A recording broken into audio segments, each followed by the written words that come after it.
नमस्कार। आज हम एक बहुत ही दुखद घटना पर बात कर रहे हैं। 22 अप्रैल 2025 को पहलगाम में जो आतंकी हमला हुआ था। जी, पहलगाम जिसे मतलब धरती का स्वर्ग भी कहते हैं, उस दिन एक भयानक त्रासदी का गवाह बना। हाँ, और हमारे पास जो जानकारी है, जो अलग अलग स्रोतों से पता चला है, वो काफी तफसील से है। तो आज हम कोशिश करेंगे कि इस हमले की परतें खोलें। मतलब हुआ क्या था, कैसे हुआ, कौन था इसके पीछे, और हाँ, इसका असर क्या रहा, दूर तक असर गया इसका। चलिए इसी को समझने की कोशिश करते हैं। बिल्कुल। देखिए, पहलगाम खूबसूरत तो है ही, पर ये इलाका हम सब जानते हैं काफी संवेदनशील भी है। और हमला भी ऐसी जगह हुआ, बाईसारण घाटी, जो थोड़ी हटके है ना। हाँ बिल्कुल, मतलब थोड़ी दुरस्त जगह है। लोग वहाँ जाते हैं शांति के लिए, शहर के शोर से दूर। तो ये हमला सिर्फ लोगों पर नहीं था, ये एक तरह से कश्मीर के टूरिज्म पर, वहाँ की शांति की उम्मीद पर सीधा हमला था। हाँ, और जिस तरह से हुआ वो जानकर रोंगटे खड़े हो जाते हैं। जानकारी ये है कि 5 आतंकी थे, और वो भी सेना की वर्दी में। जी, सेना की वर्दी में, ताकि कोई शक न करे एकदम से। और उनके पास हथियार भी देखिए, AK-47, M4 कार्बाइन, मतलब पूरी तैयारी से थे। उन्होंने पर्यटकों को रोका और यहीं पर मतलब वो क्रूरता सामने आती है। उन्होंने लोगों से उनका धर्म पूछा।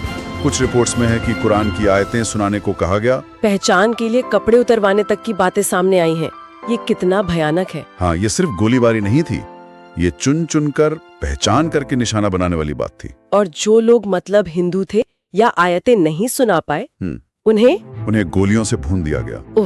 26 बेगुनाह लोग मारे गए। इसमें नए शादीशुदा जोड़े थे, एक नेवी ऑफिसर थे, बच्चे थे, कुछ विदेशी टूरिस्ट भी थे, और 20 से ज्यादा लोग घायल हुए। और जगह का चुनाव, बायसरण घाटी, जैसा आपने कहा, थोड़ा दूर। शायद वहाँ सुरक्षा उतनी कड़ी ना हो जितनी मेन टाउन में होती है। हाँ, शायद यही सोचा होगा।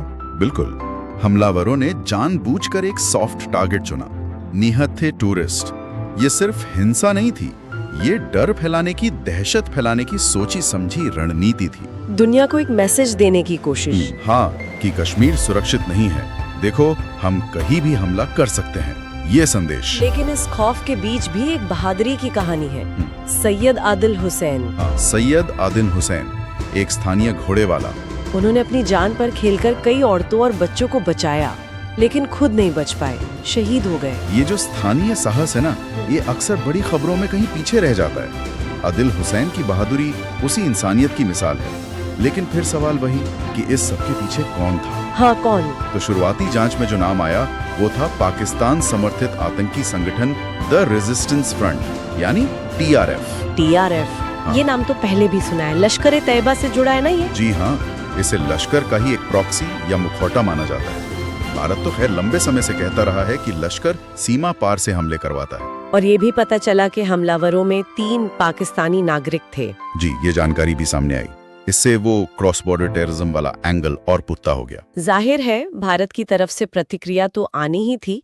काफी कड़ी प्रतिक्रिया हुई। हाँ, जवाबी कार्रवाई हुई, जिसे ऑपरेशन सिंदूर कहा गया। ऑपरेशन सिंदूर, सूत्रों के मुताबिक ये एक सीक्रेट मिलिट्री ऑपरेशन था, शायद पाकिस्तान अधिकृत कश्मीर में आतंकी ठिकानों पर। जी, ऐसी खबरें थी। और अंतर्राष्ट्रीय स्तर पर भी इस हमले की बहुत निंदा हुई। UN, America, France, UK, Germany, UAE, सब ने इसे बलबर कहा। हाँ, सब ने कड़ी निंदा की। और फाइनेंशियल फ्रंट पर भी देखिए, FATF। हाँ, FATF जो टेरर फंडिंग पर नजर रखती है। बिल्कुल, उन्होंने भी फंडिंग के एंगल की जांच शुरू की और पाकिस्तान पर दबाव बनाने की बातें हुई। यहाँ तक कि बॉलीवुड से भी आवाजें उठी। प्रियंका चोपड़ा ने भी निंदा की थी। लेकिन जमीन पर क्या हुआ? फौरी असर क्या था? फौरी असर तो सीधा सीधा कश्मीर के टूरिज्म पर पड़ा, एकदम से। बुकिंग्स कैंसिल हो गई होंगी। धड़ाधड़ बुकिंग्स कैंसिल, फ्लाइट्स कैंसिल। पूरी लोकल इकोनॉमी जो बहुत हद तक टूरिज्म पे टिकी है, वो एक तरह से ठप पड़ गई। होटल वाले, शिकारा वाले, गाइड, घोड़े वाले, इन सब की रोजी रोटी पर असर पड़ा होगा। बिल्कुल, हजारों लोग प्रभावित हुए। सरकार ने बाद में कहा कि 16 टूरिस्ट स्पॉट्स फिर से खोलेंगे, लेकिन यहाँ एक बड़ा सवाल है। क्या? कि विश्वास और सुरक्षा की बहाली कैसे होगी। ये सिर्फ पैसे का सवाल नहीं है, ये लोगों के मन का, उनके भरोसे का सवाल है। हाँ, ये मनोवैज्ञानिक चुनौती भी है। टूरिस्ट के मन से डर निकालना और स्थानीय लोगों को भी भरोसा दिलाना। सही कहा आपने, ये दोहरी चुनौती है। तो हमने देखा कि कैसे पहलगाम के इस हमले ने न सिर्फ उस खूबसूरत वादी को गम में डुबो दिया, कई जानें ले ली, बल्कि इसका असर कितना गहरा और दूर तक गया। इकोनॉमी से लेकर इंटरनेशनल डिप्लोमेसी तक। बिल्कुल। और यहाँ एक सवाल शायद सोचने के लिए रह जाता है हम सब के लिए, जब कोई इलाका टूरिज्म पर इतना निर्भर हो, तो ऐसे हमलों के बाद सुरक्षा और आर्थिक स्थिरता, इन दोनों के बीच वो नाजुक बैलेंस कैसे बनाया जाए? जी, वाकई एक मुश्किल सवाल है। जी, और इसका जवाब ढूंढना लगातार एक चुनौती